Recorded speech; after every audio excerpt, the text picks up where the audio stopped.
Hello everyone, welcome back to the channel. So on today's video we're going to be discussing a topic that gets talked about a lot on the Facebook car groups, forums and what have you, and that is, should you warm your car up before you thrash it? Okay, now the short answer is yes. Yes, you should, okay? Unless it's electric. I mean, I don't know if there's a procedure for electric cars, but I mean, as far as I can tell, maybe you have to let the batteries warm up. I don't know, maybe someone in the comments can inform me about that, because I have no idea. Okay, so I'm going to talk you through how I would warm my car up in the morning. Now obviously I own the M140i with the B58 engine. It's bigger than your normal car's engine. I mean, in the UK anyway. Obviously if you go to America, every car has a V8. Most cars in the UK are 3-cylinder or 4-cylinder engines, just normal cars, okay?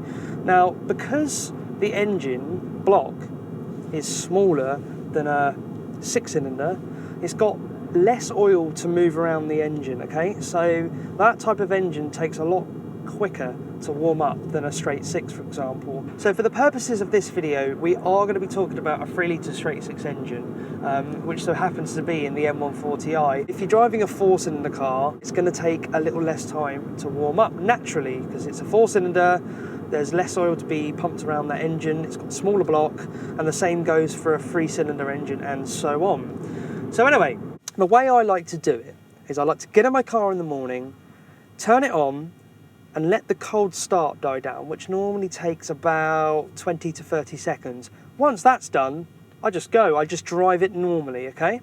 Now, when I first got this car, I was a little bit obsessed, and I used to leave it running for 5, sometimes even 10 minutes in the dead of winter.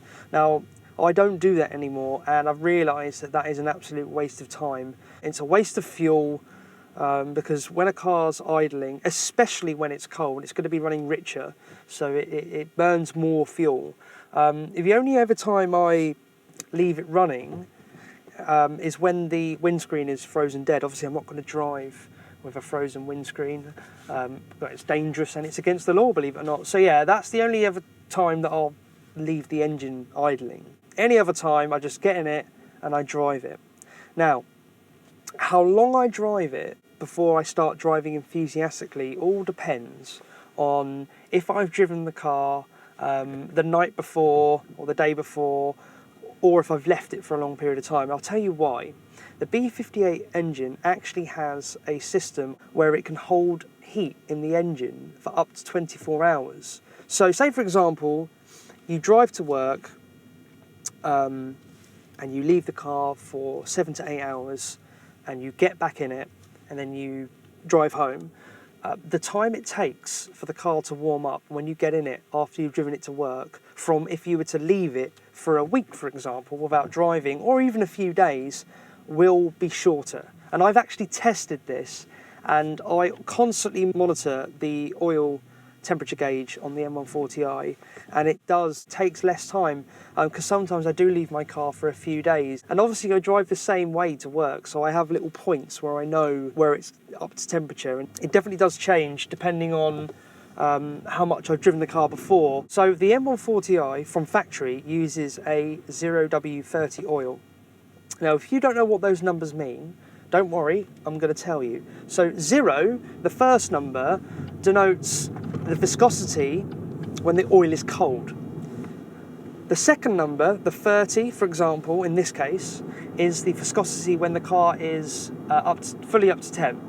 I actually use 5W30 in this car. That's what I've always run in my BMWs. I did run 0W30 for the first few years, but I like to use a 5W30. We don't get ridiculously cold weather. Well, we do get cold weather, but we don't get minus 10 plus cold weather in the UK. So I think a 530 is a great oil for all year round. If I'm doing a track day, I actually change to 5W40, because when you're driving flat out for long periods of time, you want to have a good oil film when the engine is really hot. So I tend to use a 5W40 oil, because obviously when the oil gets hot, the hotter and hotter it gets, the thinner it gets.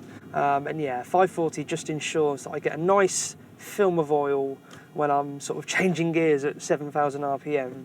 But yeah, so that's what I like to do. I like to drive it 4 to 5 miles, and then you can start having some fun.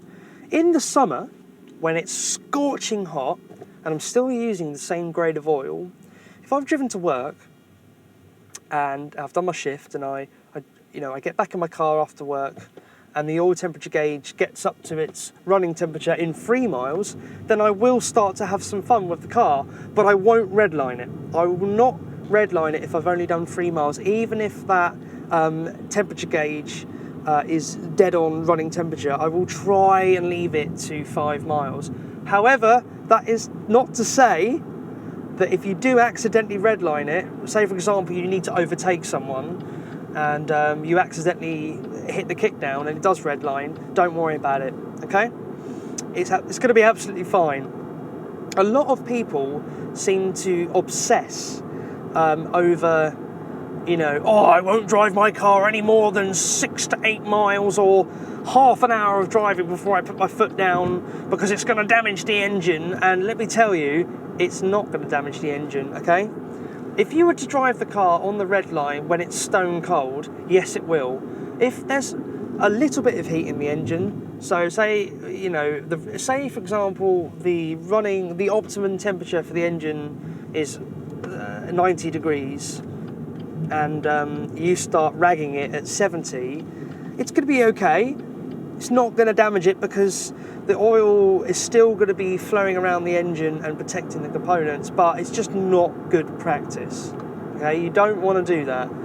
So basically, just monitor that oil gauge, and if you haven't got an oil temperature gauge in your car, because I think some of the earlier 140s don't actually have that, just leave it for 4 or 5 miles, and then just have some fun. Don't worry about it too much. Another thing I want to talk about is, we've already discussed this earlier in the video, but actually idling for long periods of time, and does it damage the engine? Well, I'm going to answer that right now, and I'm going to tell you that if you leave your car idling when it's stone cold, for whatever reason, it will not damage the engine at all, okay? As soon as that engine's on, the oil pump is pumping that oil, and the oil is flowing immediately and protecting the components. The engine is under no load, so yeah, it's not going to damage the engine at all. However, in the summer, if you were to drive, 10 miles, and then you were to stop your car, it's scorching hot, 35 degrees out there, and you just leave the car idling for an hour, that is bad for your engine in the long term, and I do not recommend that you do that. Obviously, sometimes it's unavoidable when you're in traffic, but if you do that all the time, it will cause premature wear to the engine, and it's going to cost you a lot of money in fuel. And the reason being is, when the engine is hot, right, you want airflow, okay? You want air to be going into the engine to cool it down. Obviously, that's what the fan's there for. If the ambient temperature is really hot, okay, that fan is going to have to work overtime. I wouldn't recommend leaving your engine idling for long periods of time in the dead of summer, for example. But yeah, in the winter, it's absolutely fine. Don't let anyone tell you that, oh, you'll damage the engine when it's cold because there's no protection from the oil because it's not up to temperature. It's just not true, okay? Unless you're running like a racing oil, like, a 20W60, then that's a different story. But normal cars, if you want to leave it idling for 20 minutes, right, when it's freezing cold outside, and get the heated seats warmed up, then that's up to you, okay? I personally wouldn't recommend it because it wastes fuel. It's not necessarily good for the environment, and yeah, it's just unnecessary. But if it makes you happy, then yeah, do it. It's not going to cause any problems. So yeah, that's my opinion on how to warm your car up properly. Should you leave it idling in winter? Will it damage the engine? And I hope that gives you a bit more information. And any more questions, just make sure you leave me a comment. Don't forget to subscribe to the channel. Click the like button. And yeah, I'll see you again in the next video. Cheers, guys.